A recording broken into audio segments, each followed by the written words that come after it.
Welcome to the Minimalist Educator Podcast, a podcast about paring down to refocus on the purpose and priorities in our roles, with co-hosts and co-authors of the Minimalist Teacher Book, Tammy Muziowski-Borneman and Christine Arnold.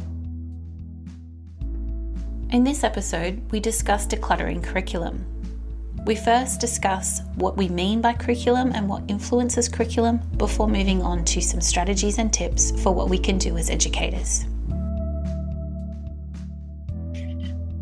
Welcome, everyone, to this week's episode of the Minimalist Educator Podcast. Today, Christine and I are talking about a pretty big topic and one that can be pretty daunting for school. So we're talking about decluttering the curriculum. Maybe you had a few chills just listening to that title because it can be a little scary and it can be a place where we don't actually know how to do that. So before we dig into that, though, how are you today, Christine? I'm very good. I'm excited to get into this topic with you. How are you going, Tammy?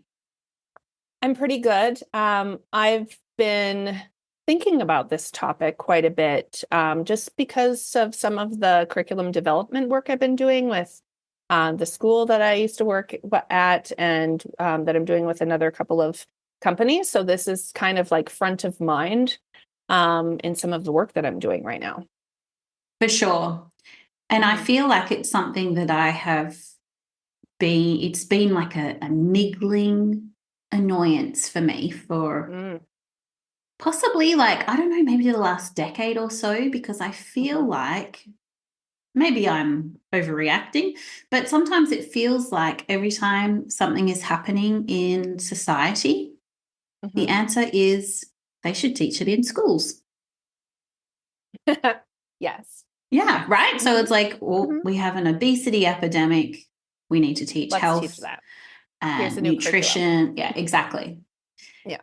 AI is coming. Oh, we need to teach that in school. It's like everything that comes up, it feels like we need to add something extra to our curriculum at school. Yeah. It's tiring. Yeah, it really is.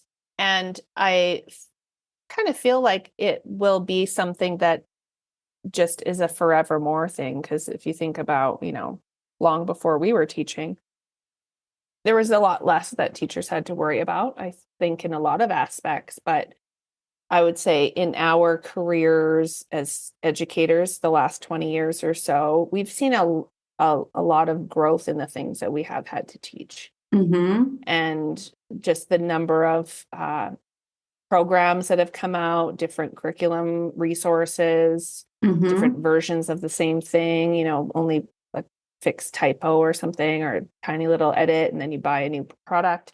I don't know, like it's just the curriculum world is very crazy, and it's a little bit scary for teachers.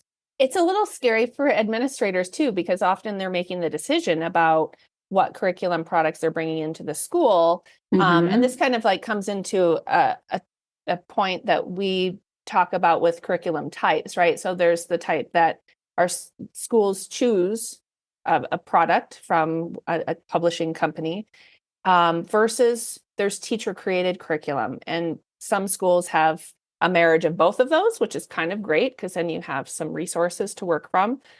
Teacher created can, allows for a lot of creativity on the teacher side, but it is a different workload and requires a different way of thinking sometimes. But on either side of that, it is a lot of work for teachers to be able to understand what the content is, what the curriculum is asking for, and the direction that they're going with the content and the skills that they're teaching students. Absolutely. I think another thing to keep in mind, especially when it comes to purchasing curriculum and curriculum materials, is that they are a business and they are working to create a profit. And so while they might be selling it to you under the guise of like, this is helpful, this will solve your problems, we're going to, make things better for our students, ultimately their end goal is to make a profit, is to make money. And so I think we do need to be super, super careful when we're thinking about purchasing curriculum materials as well from that point of view, on top of is this meeting our needs? Yeah, and something that you just mentioned about, it is a business, and the curriculum the products are created often by, educational researchers and former educators and people who know education, which is the way it should be. But I think that when I'm thinking about how we teach younger learners, right, we know that we learn by constructing our knowledge. And sometimes when we're giving teachers the thing that they're supposed to teach, it takes away some of that ownership in their teaching, right? So yes, it's great to have a guide to help you, but if they have some ownership and agency in creating or not the content necessarily, sometimes the content, because it depends on the grade that you're teaching and the standards you need to meet. But when teachers have that sense of agency in developing curriculum, they really know it well then, and they can teach it better because they've created it. And I think there's just a greater investment. Like, I co-created the curriculum that we have at the school that I worked at. And, it was a 3-year cycle, and the content was super interesting. So we put high level, interesting content paired with the skills that we wanted our kids to learn based on our mission and vision for the school and what the school valued. So we had, these 4 community pillars. We have 4C communication, or 4C skills. And then that was all integrated into the planning that teachers did. Did it mean that we couldn't use other curricular resources? Of course not.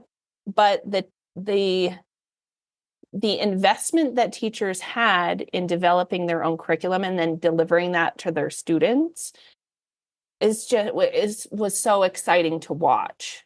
And I know that we have taught in that way, in IB schools, where you have your set of units, what you're teaching, vertically every year, but you have the autonomy often to co-create units with your teams, and you can use purchase materials as supplements, which is really great. And I think sometimes we just overcomplicate what curriculum looks like in our buildings because there's just so many options. What do you think about that? Oh, 100%. As soon as you were talking about agency there, I was like, yes, 100%. Every time, like the difference that I feel when someone gives me something pre-written to when I am involved in creating it or adapting it myself, like the feeling I have is completely different. And yes. I mean, it's like when we give kids ownership over their work, right? They're way more engaged and interested and motivated than when they're just, following along with something that they're being made to do or instructed to do. And it's the same for us. You really do not have the same level of interest as when you're creating it yourself and you're excited about it and you can't wait to get into it and looking forward to teach and, adding on all those extras that deepen the learning, like field trips and bringing in guest speakers. When you have ownership over all of that direction, it's way more motivating for sure. Yeah, I do think that packaged curriculum has their value, because there are often differentiated pieces or really good text sets that are in there that can reduce some of the amount of time that teachers need to look, right? Because finding good text takes time, but that's one of the pieces that I find is helpful in a curriculum guide is the text often. And the themes are often really good as well. And so if you can have like kind of the best world possible for what you're teaching students, you can use your, programs that you have and create some of your own and bring that together. Yeah, and absolutely. I feel like it reduces some of the amount of time to like learn the whole curriculum that you've been given, right? This thing that's been handed over to you. versus that creation. So it's kind of like a balance of time, I feel like, where you can like get to know a program, but you don't have to know it in and out. Like I remember, or inside and out, I remember moving when I moved from Edmonton to New York City. And I had, as a newer teacher in Edmonton, I had quite a bit of autonomy already to be able to plan what I was teaching for students. So like, obviously I used the standards, but I could use like, different programs and different activities from different resources that we had. But then when I moved to New York, we lived in the readers and writers workshop world, where that was like the huge adoption time, where it was like, here's your script for your reading workshop. And I was like, what do you mean? This is my script? Like I have to read this to my students. And I just felt like I was going back in time. Right. And I'm like, okay, so that means that I can't really be myself if I'm just reading this to the kids in front of me, because they know it's not really coming from me, which takes a level of engagement away and a level of confidence in your teacher type of thing, right? Yeah, so like sure. it was such a weird thing to be able, or to move into that. And like some of those materials had their value as well, but you also have to recognize that, like I mentioned before, you got to make sure those materials match the values of your school and what you're trying to achieve for the learners in front of you. So not every program is going to suit every school or every district, or, so you can't really just blanket say, we're all going to do this in this large city, because it doesn't suit every school. Right. And I think that was such a pedagogical conflict for me. Was that like, I'm like, this is probably great for, people in this other school in another district, but for who's in front of me right now, this curriculum doesn't work. Like it's not, I'm not seeing what I need to see from students, because they're missing some things. And we also they have different interests. Like I want to use different books. I don't want to teach these other books that don't match what they are interested in. And that's such a huge piece of a curriculum, is getting kids engaged in what you're trying to teach them, right? You don't want to, like, otherwise, why are we teaching it? For sure. So I think we've touched there on the power of having some say in what you're doing and how motivating that can be. And I think we've also thought a little bit about what's driving the curriculum as well. So I know in our book about decluttering curriculum, we talk about 4 influences on curriculum. And that is, the more broad one is like you might have a federal or a national curriculum, and then you might have a state curriculum. You've got the school's mission and vision, and then you also have your own pedagogical beliefs. And you really are navigating at all times those different push-pull forces, aren't you? Yeah. It's a lot to manage.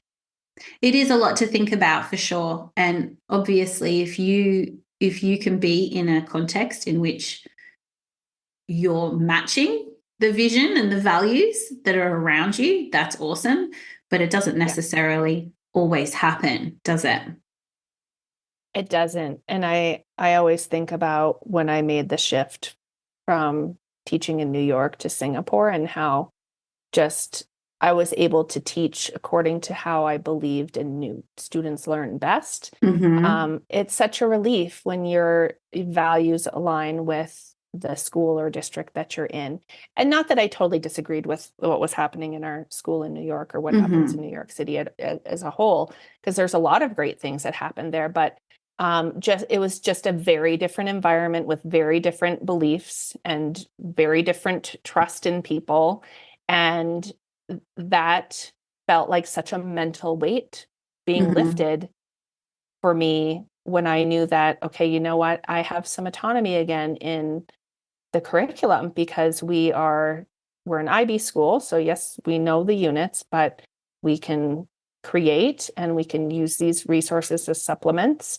And that just really worked out well. It helped. It just really helped me become a better teacher again, I think. I feel like I've heard from things coming out of the US this word fidelity a bit of late. and it scares me a little bit because it feels like maybe we're going back to that, as you say, going back in time. Am I reading that correctly, that there's this idea that you have to follow, you shouldn't adapt and modify the materials that you're given, that you are supposed to do it day one, day two, exactly in the way that it was written? Am I reading that right? I think maybe for some things, like Okay. maybe some of the programming for like the science of reading. Okay. But I don't know enough about that because I haven't worked directly with any programs that are in schools Okay. for that specifically. I do know that, there's some and that's language development, right? So I do know that there are some language development programs like Foundations or Wilson that are very structured.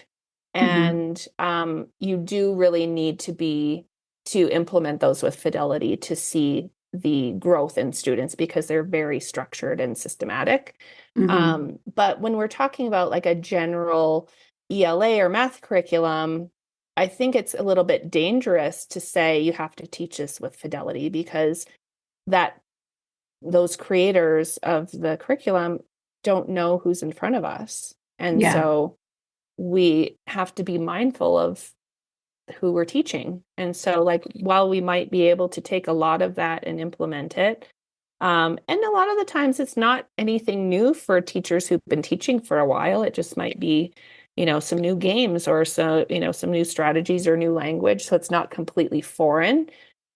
But I think that when we take away teacher autonomy and creativity, it's a little bit dangerous because it sucks some of the passion out of teachers.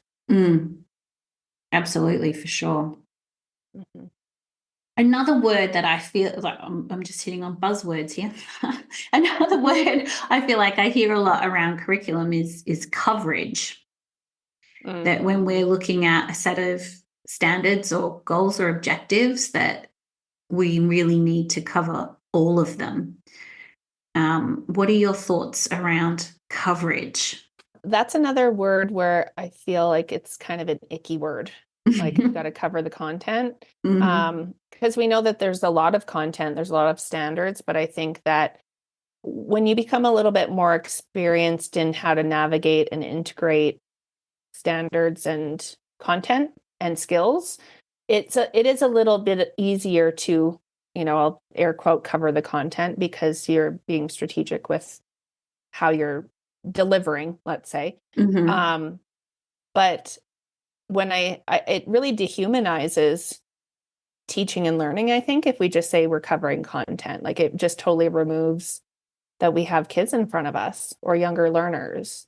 Yeah, like it removes them as individuals with different needs and identities when we're just focused on covering everything in the curriculum. Yeah, and I think because I was able to do some curriculum development with teachers at the school that I was at in Kona, like I feel like curriculum development is a fun place to work. Like it can be so much fun, and it's so exciting to see when teachers get jazzed up about what they're going to be teaching.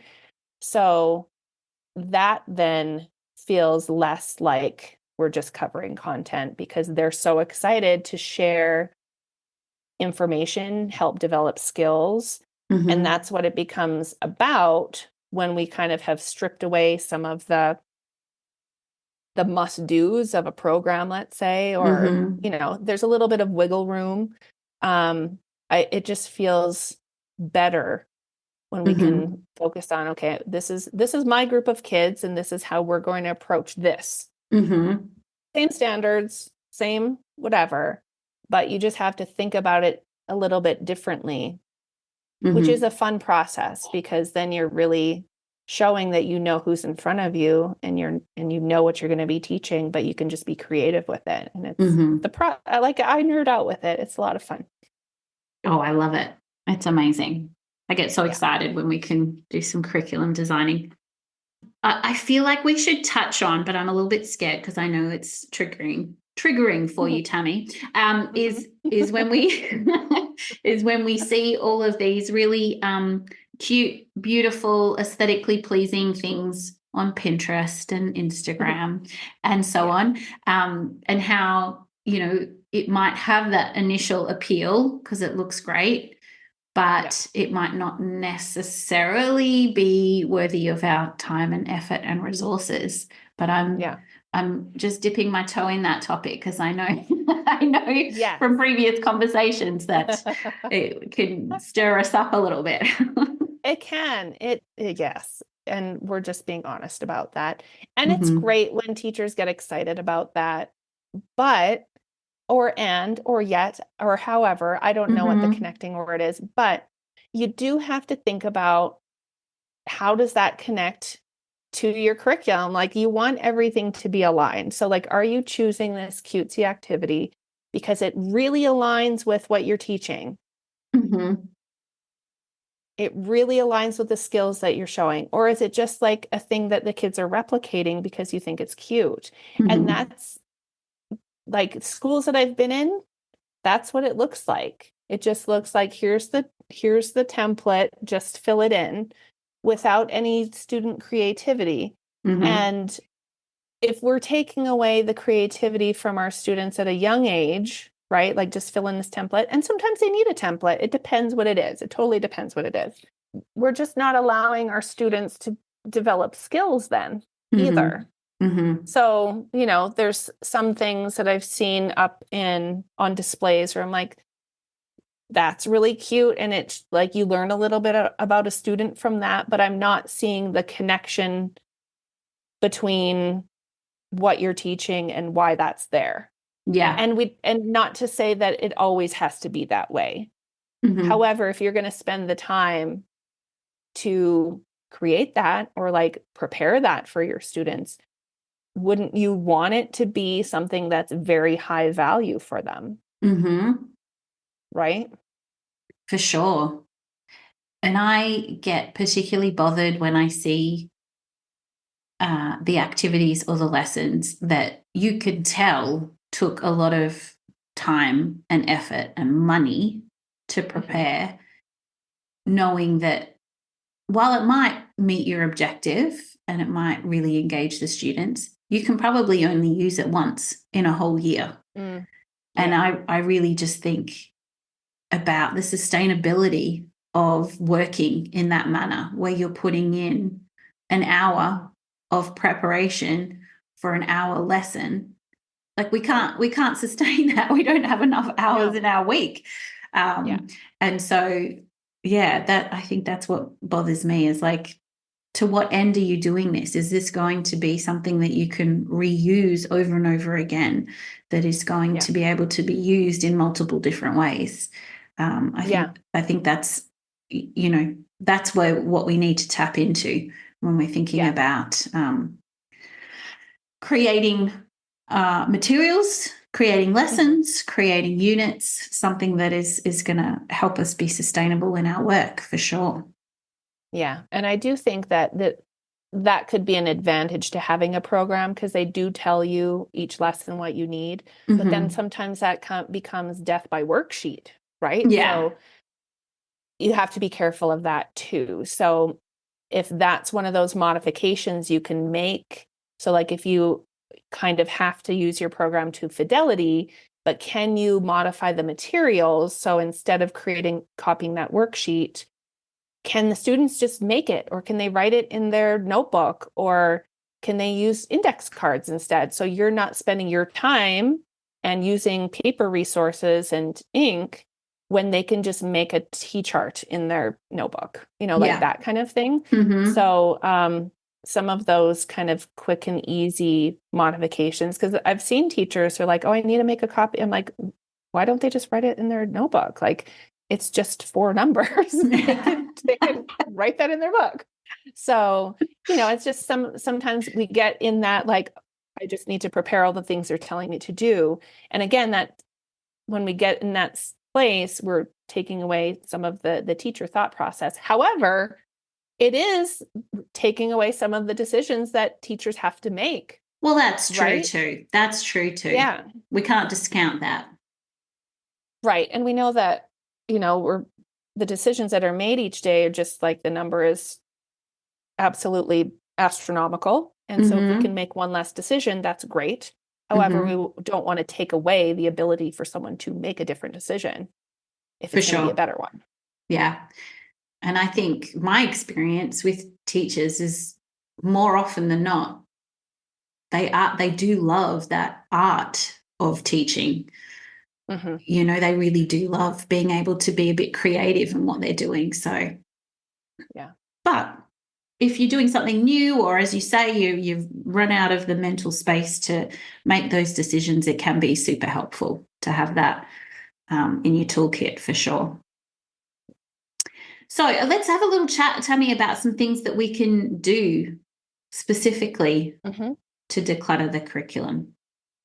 Well, one of the things that we often talk about is aligning our priorities. So we do really need to have a look at a school's vision and mission and the values of the school to make sure that however you're doing your curriculum, whether it's a purchase or a created or a combination, matches the priorities that you have for your students and your staff, right? So if you really value creativity and autonomy, are you going to be purchasing the latest edition of the new ELA curriculum?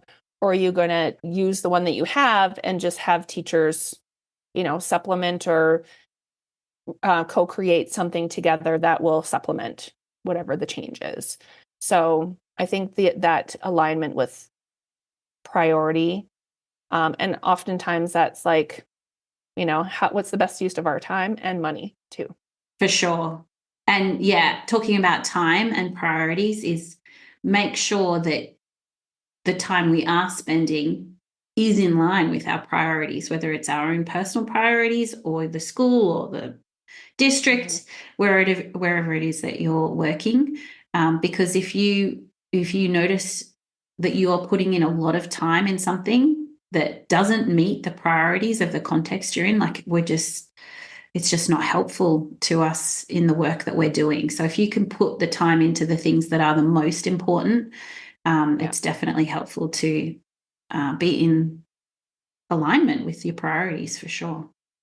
Dr. Wendy Ostroff, who is a professor at, I'm forgetting the name of her school, but she also wrote the book Cultivating Curiosity in K-12 Schools.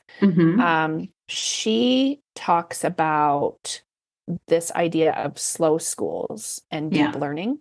Love it. And I feel like that's really something that we were able to do at my school in Kona because teachers had that time and space to co-create, co-plan, and be creative with the content and skill development. And so, like, I think about all of the things that they taught this year. I'm like, that is so much, but they had so much fun doing it, and the learning was very deep. Like the projects that they did together, because they do class projects and vertical projects from K-6. And it was just so exciting to watch some of the things that they were able to do with students.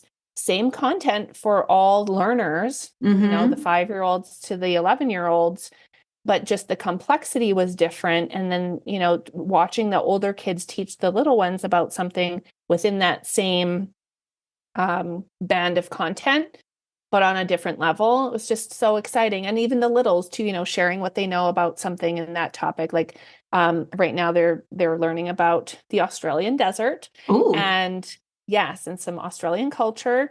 And so just, seeing the things that they were learning about that, some of your Australian quips in your language, those things were really, really fun. But the learning was so deep because the content across the year was all connected in some way. And so the depth was very different between, like, sometimes when you're just skipping between different topics and themes. Yeah. So it was like, I felt like it was like a slow school in process. And they're still working on that right now. So that's very cool. It's really exciting. Yeah. That's very cool. I like that. And thinking about deep learning, I think, and connecting it back to that idea of coverage, in this day and age where everyone has the knowledge of all mankind that has ever been on their phones. Like Yeah. I think we really need to think about the skills that we're teaching kids, how to be good thinkers, how to be good learners, how to reflect on their learners, how to, am I being efficient? Is this the fastest way? Is this the most accurate way? Like, have I got the right problem-solving strategy? Being able to be effective learners, I feel like, is the way of the future, rather than just what content are we covering, right? Because they have so much access to things. They don't need it from us necessarily. Right. And that's one of the things that I'd been talking to teachers a lot about, because we had started using a new unit planner. And I'm like, we already know what the content is in the scope and sequence. So that's not really what we need to put so much in the unit planner. It's the how you're going to teach it. So which visible thinking strategies, or what games, or whatever, what's the how? So it's less about, like, we all know what the content is. That's kind of irrelevant. It's what opportunities are you providing your students to think and do, and then share their learning. And so when we think about our curriculum as not the vehicle, because the teaching is the vehicle, but the what, I guess, right? Because it really, the content is usually irrelevant, but it's like, what are the good teaching strategies that we're using that you could use at any grade with any student, right? When you're teaching solid strategies, research-based strategies, you can use them with any learner, because you're teaching them skills rather than the history of blah, blah, blah, Absolutely. And, going back to my earlier comment about AI and the teachers need to teach all about it. Overwhelmingly, it's becoming clear that the skills we need to manage AI is, how do you know exactly what to command the AI to do? And can you check the reasonable answer? Is it actually the answer you want and need? Is it informative? Is it helpful? So those thinking skills, those other abilities are super, super crucial when you're working with something like AI. So I think that's a really good one to keep in mind when we're thinking about decluttering curriculum, is those skills, those aptitudes that we need our students to have.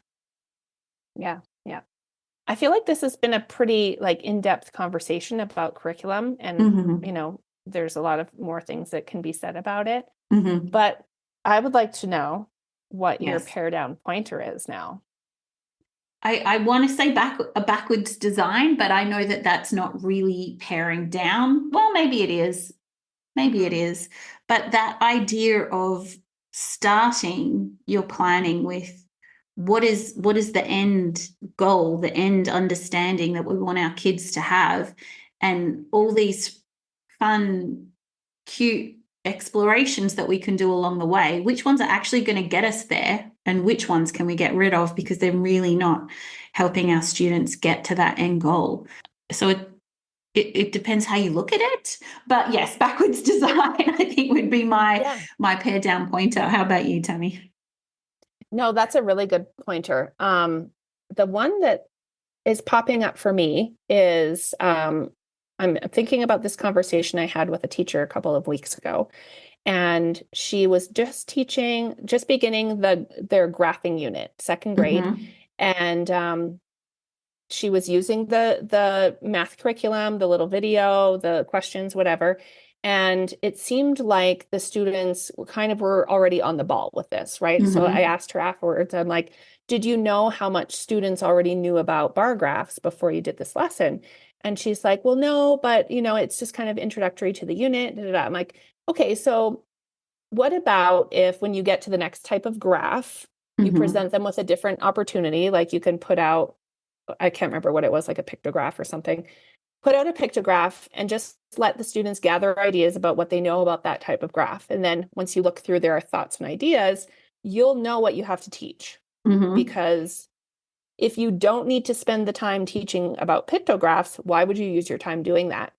So, and she's like, I never thought of it that way. I'm like, That's why pre-assessments are helpful, right? And sometimes we think of a pre-assessment as like a paper pencil quiz or whatever, but that also takes a different amount of time and a different lack of engagement.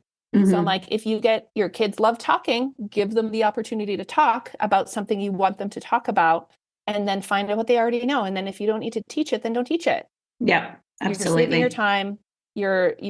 It's not like you're ignoring your curriculum. You're taking the idea from it and making that decision. Do I need to actually do this or not? Absolutely. And being more targeted in where you do go next with your teaching. Absolutely. Exactly. Yeah. Well, this has been a really great conversation with you, as usual. I'm not even sure I remember where we started or where we went, but I know I was excited the whole time, Tammy. Yes, I know. I think we have great and animated conversations. Maybe our listeners agree or disagree, but you know what?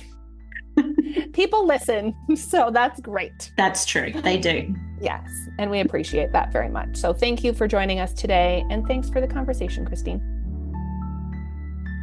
Today's episode was brought to you by Plan Z Professional Learning Services, forward-thinking educator support. Find out more at planzplservices.com. Be sure to join Tammy and Christine and guests for more episodes of the Minimalist Educator Podcast. They would love to hear about your journey with minimalism. Connect with them at PlanZPLS on Twitter or Instagram. The music for the podcast has been written and performed by Gaia Moretti.